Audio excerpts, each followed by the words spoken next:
नमस्ते साथीहरू, यो भिडियोमा चाहिँ म तपाईँहरूलाई हाम्रो धाप ड्यामको जर्नीको बारेमा भन्नेछु। एउटा साथीले हाइकिङ जाम कि जाम भनेर मलाई वाक्क बनाइसकेको थियो। मेरो पालो लौ त नि मलाई भनेर उसलाई लिएर म धाप ड्याम गएँ। काठमाडौँदेखि त म भिडियो बनाउन बिर्सिहालेँ। अलि माथि पुगेपछि बल्ल सम्झेँ। अलिकति हिँडेको त्यहाँ एउटा यस्तो शान्ति देखिँदो रहेछ। त्यो एरियामा चाहिँ हामीले के गर्न सक्छौँ भनेर हजुरहरूलाई जान्न मन लागेको छ भने भिडियो एकछिन पज गर्नु होला है त।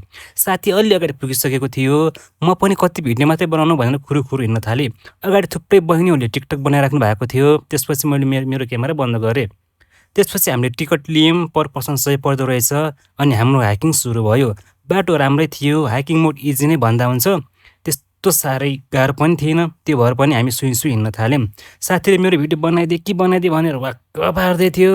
मैले पनि लु त नि भनेर उसको भिडियो बनाइदिएँ। अलि माथि हिँड्दै जाँदा महादेवको मन्दिर भेटियो। यसो दर्शन गऱ्यौँ अनि फेरि हामी आफ्नो बाटो हिँड्न थाल्यौँ। बाटो नि कति लामो हो, कति धेरै सिडीहरू। साथी त वाक्कै भइसकेको थियो। हिँड्नु मोला धेरै छैन, माथिसम्म छ भन्दै मैले साथीलाई मोटिभेट गरेँ। त्यसपछि मेरो क्यामेरा बन्द भयो किनकि हामी चेक पोस्टमा पुगिसकेका थियौँ। त्यो एरियामा चाहिँ हजुरहरूलाई भिडियो फोटो खिच्न मनाइ हुन्छ। हाम्रो ब्याग चेक गराएर फेरि हामी हिँड्न थाल्यौँ। एकछिनलाई बाटोसम्म थियो। अलिकति हिँडेको माथि पानीको धारो भएको ठाउँमा पुगिहाल्यौँ। साथीले एकछिन पानी खाम बस्छौँ भनेपछि त्यहाँ बसियो। मलाई चाहिँ के गरौँ भइरहेको थियो। मेरो पालो क्यामेरा अन गरेर सरर घुमाइदिएँ। त्यसपछि हामी सुन्दरीजल ड्यामलाई देब्रे पार्दै सरासर हिँड्न थाल्यौँ। त्यो ड्यामको पानी कति फोहोरो, मलाई त भिडियो नै खिच्न मन लागेन। अलि माथि पुगेपछि के किराहरू कराउँदै थियो। बल्ल जङ्गलतिर छिरेको महसुस भयो। त्यसपछि हामी पुग्यौँ गाडीहरू हाइकिङहरू छुट्टिने ठाउँमा। हाइकिङ गएको मान्छे गाडीको बाटो हिँड्ने त कुरै भएन। त्यसपछि हामी अलिकति माथि हिँड्दै गयौँ। त्यसपछि हामी पुग्यौँ मूलखरको गाउँमा। अगाडि फेरि सिँढीहरू रहेछ। त्यसपछि भने अलिकति माथि पुगिसकेका थियौँ। त्यताबाट चाहिँ यस्तो भ्यू देखिँदो रहेछ।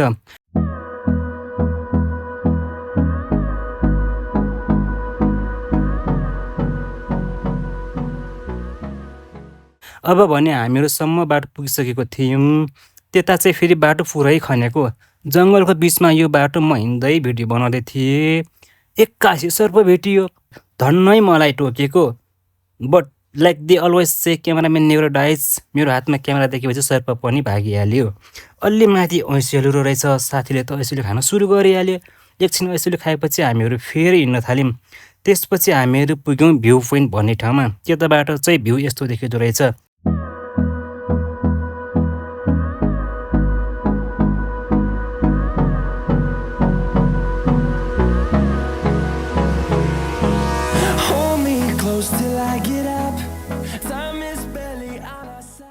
एकछिनको हिँडाएपछि भने हामी धाप ड्याम नजिकै पुगिसकेका थियौँ।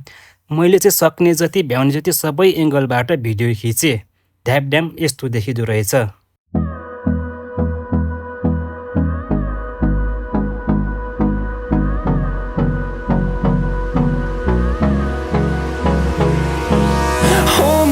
Till I get up, time is barely on our side. I don't wanna waste what's left. The storms we chase are leading us, and love is all we'll ever trust. Yeah, no, I don't wanna waste what's left. And on we'll go, through the wastelands, through the highways, till my shadow turns to sun rays. And on we'll go, through the wastelands, through the highways. And on we'll go.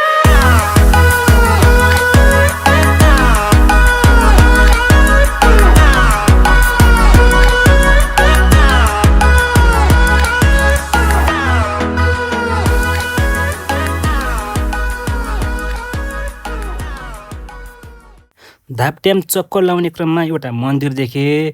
म फेरि धार्मिक मान्छे त्यता पनि पुगिहालेँ। लास्टमा चाहिँ धाप dam के हो, कता छ, किन बनाएको भन्ने बारेमा चाहिँ एउटा जानकारी दिएको पोस्टर पनि रहेछ। त्यो पनि पढेँ। त्यसपछि भने हामी धाप ड्यामबाट फर्क्यौँ।